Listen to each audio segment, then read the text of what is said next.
السلام علیکم۔ آج جمعہ ہے، ستمبر کی 29 تاریخ۔ پاکستان میں اس وقت شام کے 7، بھارت میں 7:30، اور یہاں ہمارے اسٹوڈیوز کی گھڑیوں میں صبح کے 10 بج رہے ہیں۔ وائس آف امریکہ واشنگٹن کی اردو سروس سے میں ہوں خالد حمید، خبروں کے ایک بلیٹن کے ساتھ۔ بلوچستان کے ضلع مستونگ میں پیغمبر اسلام کے یوم ولادت کی ریلی میں دھماکے کے نتیجے میں کم از کم 52 افراد ہلاک اور 50 سے زائد زخمی ہو گئے ہیں۔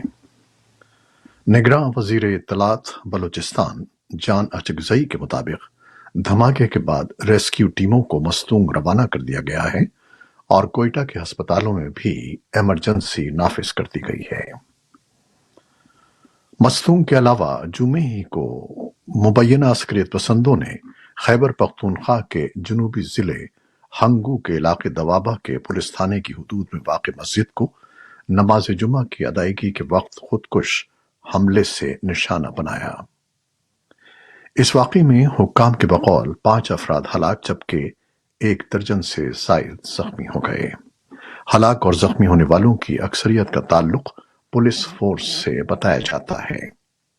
وفاقی وزارت داخلہ نے سماجی رابطے کی ویب سائٹ ایکس پر جاری ایک بیان میں کہا ہے کہ وزیر داخلہ سرفراز بگٹی نے دھماکے کی مذمت کی ہے اور قیمتی انسانی جانوں کے ضیاع پر افسوس کا اظہار کیا ہے۔ شدت پسند تنظیم دولت اسلامیہ یعنی داعش نے دھماکے کی ذمہ داری قبول کر لی ہے۔ پاکستانی فوج کے شعبہ تعلقات عامہ ISPR نے دعویٰ کیا ہے کہ جمعرات کو پاک افغان سرحد کے قریب ضلع ژوب میں عسکریت پسندوں کو دراندازی سے روکنے کے لیے کی گئی کارروائی میں 4 پاکستانی فوجی جان کی بازی ہار گئے۔ ISPR کا کہنا تھا کہ عسکریت پسندوں کا تعلق TTP سے ہے اور آپریشن کے دوران 3 دہشت گرد بھی ہلاک ہوئے ہیں۔ وزیر اعلیٰ سندھ مقبول باقر نے ضلع شہید بے نظیر آباد کے علاقے سکرند میں سیکیورٹی آپریشن میں 4 شہریوں کے قتل کی تحقیقات کے لیے کمیٹی تشکیل دے دی ہے۔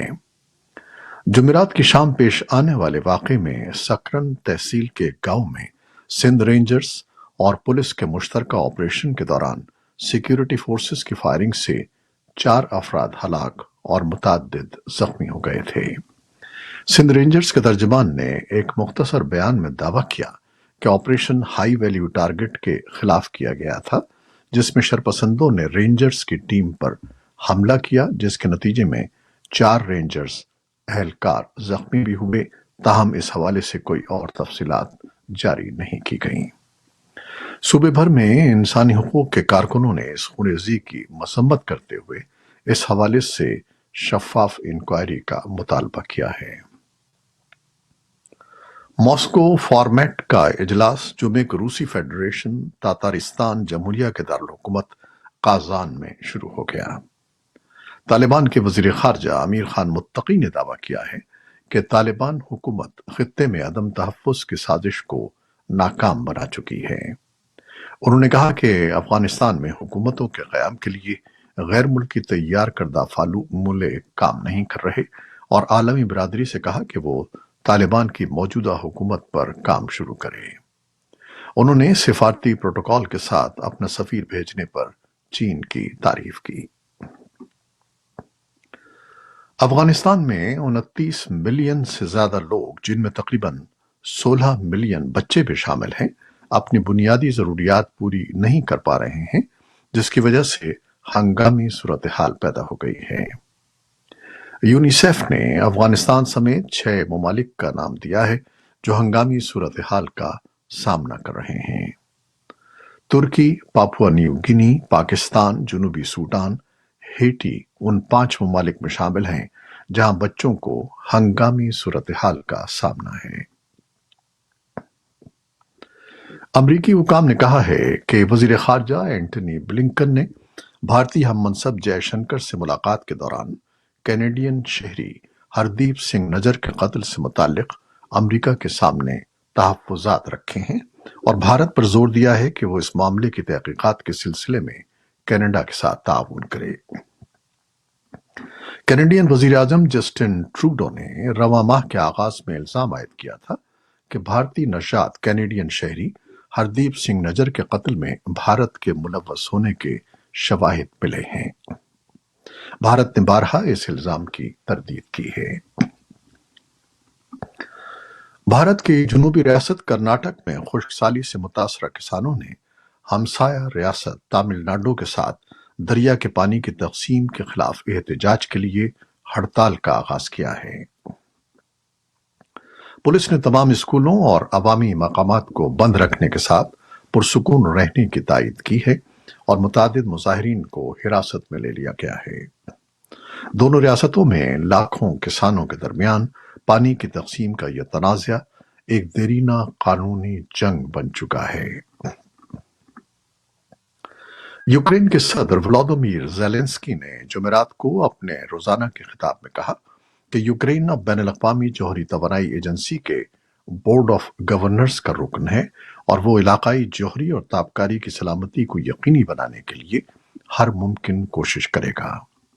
انہوں نے کہا کہ یوکرین زاپورژیا جوہری پاور پلانٹ کو روسی قابضین سے آزاد کرائے گا تاکہ یورپ کو تابکاری کی روسی بلیک میلنگ سے محفوظ رکھا جا سکے۔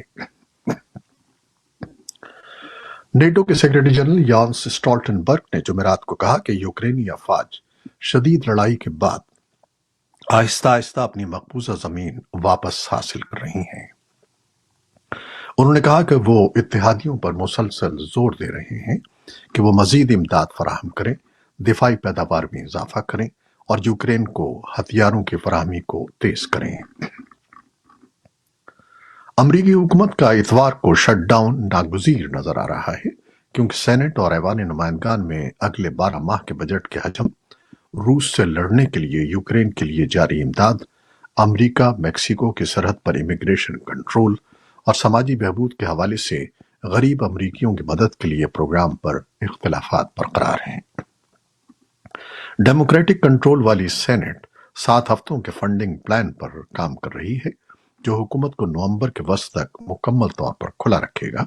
تاہم ہاؤس کے اسپیکر کیون میکارتھی سینٹ کے منصوبے کو ایوان میں منظوری کے لیے پہلے ہی مسترد کر چکے ہیں۔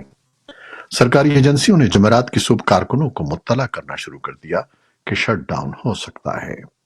سینٹ کے ریپبلکن رہنما مچ میکونل نے قانون سازوں کو حکومت کو بند کرنے کے سنگین اثرات کے بارے میں خبردار کیا۔ سویڈن کے وزیر اعظم اولف کرسٹن نے جمعرات کو فوج کے سربراہ کو طلب کیا تاکہ یہ معلوم کیا جا سکے کہ مسلح افواج ملک میں جرائم کے غیر معمولی سلسلے سے نمٹنے میں پولیس کی مدد کے لیے کیا کر سکتی ہیں۔ یہ اقدام اسٹاک ہوم میں 2 مردوں کو گولی مار کر ہلاک کرنے اور 12 گھنٹے کے عرصے میں ایک خاتون کی ایک دھماکے میں ہلاکت کے بعد کیا گیا ہے۔ بی بی سی کی رپورٹ کے مطابق سویڈن میں گزشتہ سال فائرنگ کے واقعات میں 60 سے زائد افراد ہلاک ہوئے تھے اور یہ ریکارڈ اس سال تجاوز کر جانے کا امکان ہے۔ اقوام متحدہ کا کہنا ہے کہ اسے آذربائیجان سے آرمینیا فرار ہونے والے افراد کی بڑھتی ہوئی تعداد پر گہری تشویش ہے۔ جمعرات کی صبح تک 74,400 لوگ جو ناگورنو کاراباخ کی 1,20,000 آبادی کا 60% سے زیادہ ہیں، آرمینیا جا چکے تھے اور آمد کا یہ سلسلہ جاری ہے۔ ٹیسلا گاڑی کی آٹو پائلٹ گاڑی کی موت کا سبب بننے پر مقدمے کی پہلی سماعت ہوئی جس میں الزام لگایا گیا کہ 2019 میں آٹو پائلٹ کا کار ہائی وے سے اتر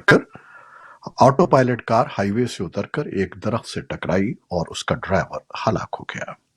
کمپنی نے ذمہ داری لینے سے انکار کرتے ہوئے موقف اختیار کیا تھا کہ ڈرائیور نے شراب پی رکھی تھی اور یہ بھی واضح نہیں ہے کہ گاڑی اس وقت آٹو پر تھی یا نہیں۔ توقع ہے کہ یہ ٹرائل چند ہفتے جاری رہے گا۔ یہ تھیں وہ خبریں جو فیس بک لائیو پر ہم نے آپ کے لیے پیش کی۔ ہماری ویب سائٹ، یوٹیوب اور پوڈ کاسٹ پر یہ بلیٹن آپ کے لیے پوسٹ کر دیا جاتا ہے۔ آپ ہمارے بلیٹن کو شیئر کرتے ہیں اور اپنے کمنٹس میں اپنی محبتوں کا اظہار کرتے ہیں جس کے لیے ہم آپ کے فردن فردن مشکور ہیں۔ اپنی ان محبتوں کو، دعاؤں کو جاری رکھیے گا۔ نیوز پروڈیوسر اسفر امام اور نیوز ایڈیٹر بہجت جیلانی کے ساتھ خالد حمید کو اب اجازت دیجیے گا۔ اللہ حافظ۔